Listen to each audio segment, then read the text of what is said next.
Darting to the bottom left, we have a player who was until recently in the Prime team, but apparently left. It is a Zerg, and well, he's well known. He's called BBoongBBoong. Yeah, only BBoongBBoong, not even Street Fighter Voice, is remembering that he was a former Prime player. And this is really curious to me. I would really love to see it, you know, the reason behind this, especially since the Prime team now, correct me if I'm wrong, but they don't have a single Zerg player in the lineup now, do they? That's crazy. That's really crazy. I guess so, yeah. I mean, let's talk about the guy to the top right. This is, of course, one of the well-known or the most known Terran players that we have in Korea. He is playing for Slayers, a team that's going to disband very soon. His idea is Slayers MMA.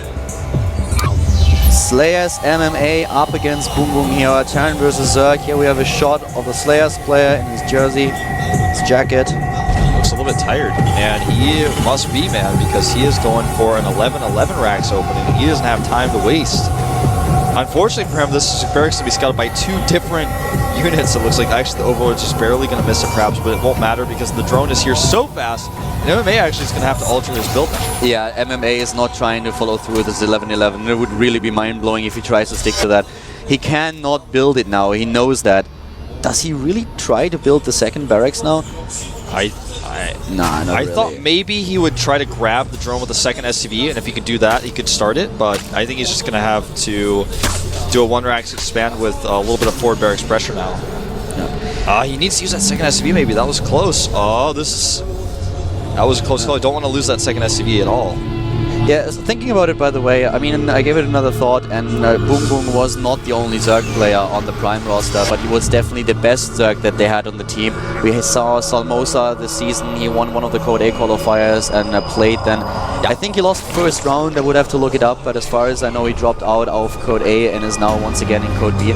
But it's just like, yeah, BBoongBBoong was the best Zerg that they had in the lineup, so this is a bit curious for the Prime team. They are now in a situation where they will be very predictable, I feel, in the GSL, so let's see how that's going to work out. But for now, we have MMA just trying to put some pressure onto the former Prime player.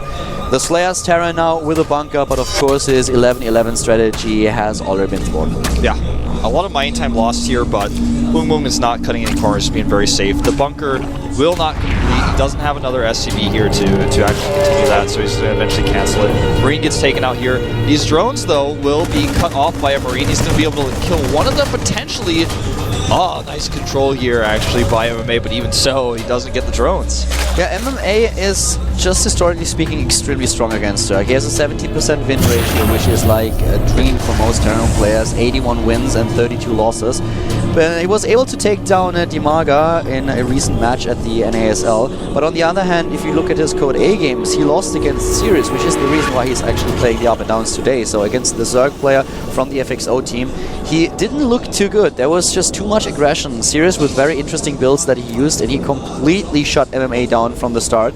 But if MMA gets into this macro game, then he's very, very strong. And right now, even though his original strategy, his push, his aggression did not really work out, he might be able to hold this. He has to be careful, though. These Zerglings could mean trouble. Yeah, the barracks is not there yet. Well, he decides not to run in because he knows there's too many Marines regardless.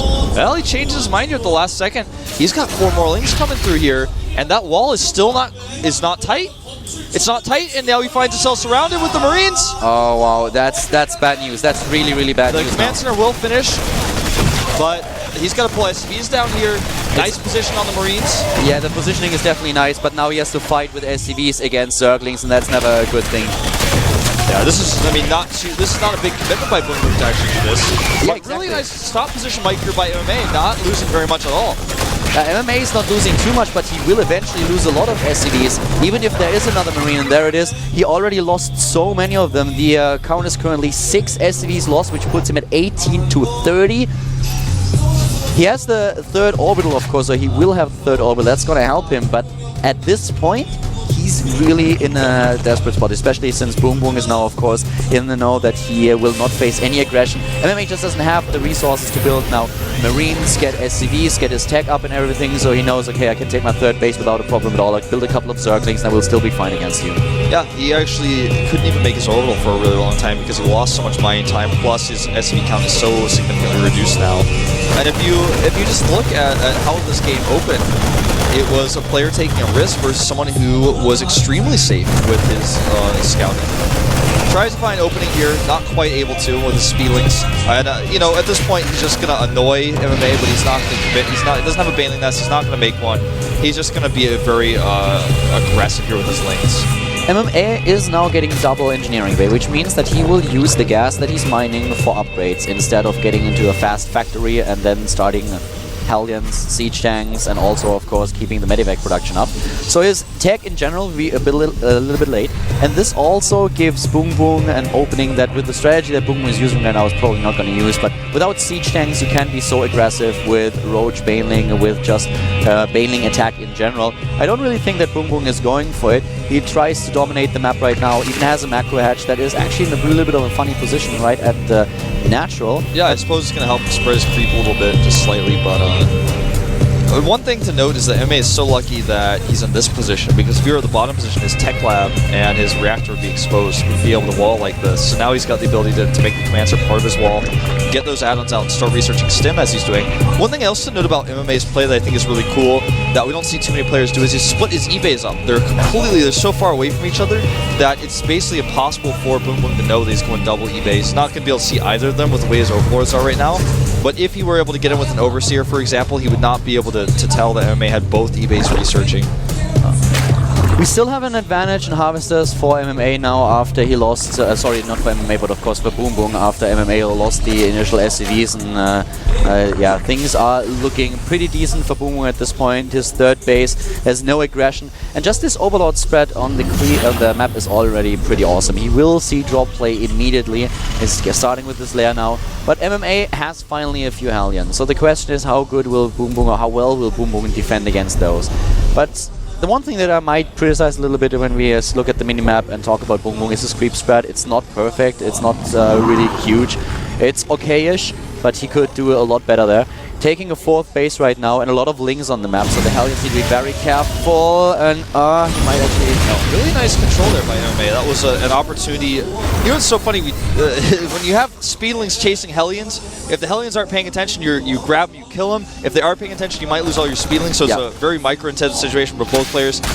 I don't think he's going to have to lift here, because he's got his units close enough, but he's going to take a little bit of damage, and the lings should all get away. Wow, look at that. It just occupies MMA, which means that the fourth base is now safe.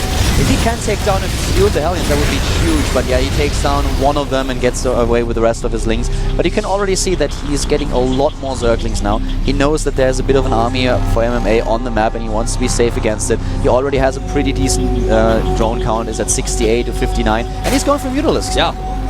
You guys saw in the main base of MMA those triple reactors going down. This is the moment where you make the 3 reactors, and then suddenly the Terran's production gets to be insane. Those reactors take so long to build, but once they're done, boom! 9 Marines at a time being made by MMA. He's got an insane amount of production, but he's a little bit far forward here on creep. He's going to have to lift and get out. Yeah, he definitely has to lift here, and he lifts as much as he can, but the second medevac doesn't pick off a lot of units. Only 1 Hellion, that's all that he grabs, so he lost quite a bit here.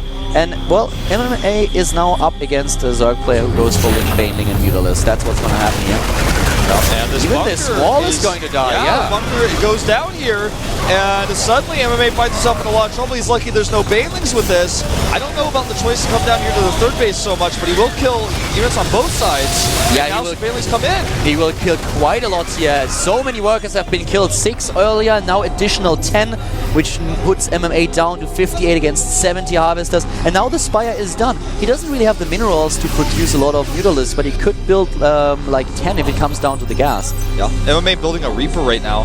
Perhaps a mistake, but we'll see what that comes into later. I guess that's gonna be that's probably not intentional. But you know, one thing to note about this attack as well is, yeah, you might argue, well, it only killed 10 Harvesters, but it also kept MMA off his back. He's got a 4th base up now at the top left. MMA was stuck in his base. He lost some of his army. He doesn't have this dominant position on the map, so the creep can continue to be spread towards that 4th base as it is right now. BBoongBBoong not with the best creep spread in the world, but it's decent. He's got the pressure that he can put on with his Lings now. Any Terran army that moves out, he now has enough. Because with that extra mining he's got the 4th, the extra production from his macro hatch, he will be able to clean up an attack very easily. MMA was able to close the gap on the other hand, and what I really like about his play is that he's currently in a position where he will have an upgrade advantage over his opponent. He is lacking siege tanks though. He's now just finishing the siege mode, and this is where he has to be careful because this will help Banelings a lot. Here comes that Reaper, by the way. Yeah, one Reaper, one Queen, well, you do the math. So right now we have more Mutalisks being built, and here comes the ground force. Not committing. Yeah. Reaper does get taken out, by the way, and that was kind of weird. Regardless, a drop play being shut down by the Mutalisks. Yep, that's really important. And MMA finds himself grabbing at straws a little bit, trying to figure out how to put pressure on BBoongBBoong because he knows BBoongBBoong is getting that Infestation Pit tech up. He knows that he's going to find himself further and further behind. He doesn't have a 4th base up yet. He knows BBoongBBoong does.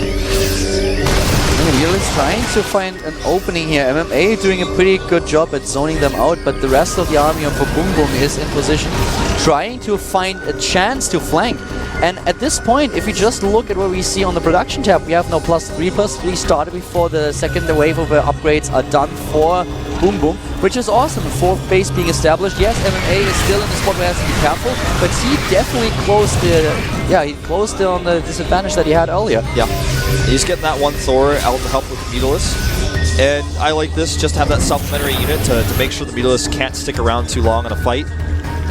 3-3 is coming up pretty quick here for MMA as well, and the army supply that BBoongBBoong has is good, but it's just the composition is no longer necessarily relevant against a great amount of siege tanks like this. The split from MMA is insane.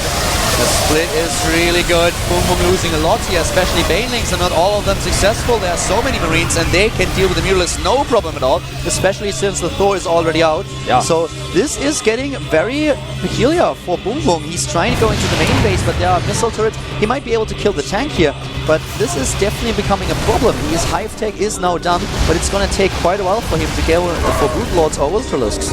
Yeah, with the army that MMA has, he can start to pressure around the map. That's what these Mutalisks are so important for, because they also shut down drops, but he keeps him in his main a little bit longer. This gives him a little bit more time to get not only the Infestors out, but like you said, to start that Greater Spire, get the Broodlord tech up.